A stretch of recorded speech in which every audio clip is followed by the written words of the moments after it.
Një tjetër goxhitje ndaj elementeve të botës së krimit vjen nga Emiratet e Bashkuara Arabe. 3 persona të kërkuar nga drejtësia shqiptare janë arrestuar në Dubai në kuadër të bashkëpunimit të Interpol Tirana me autoritetet vendase.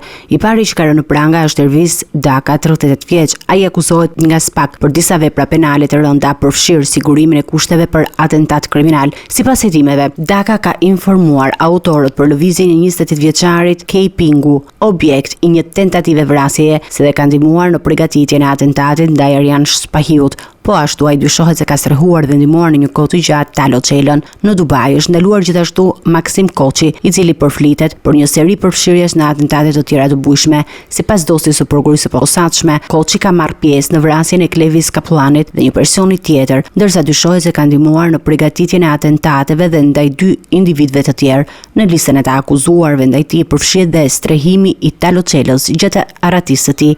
Personi i tretë i ndaluar është Ado Xhika, identifikuar dhe me 2 emra të tjerë, Elker Ceriku dhe Ado Ceriku. Ai akuzohet për ndihmë në fshehjen e Talo Çelës për një periudhë prej 2 vitesh. Interpol Tirana është vënë në lëvizje për finalizimin e ekstradimit të tyre drejt vendit tonë.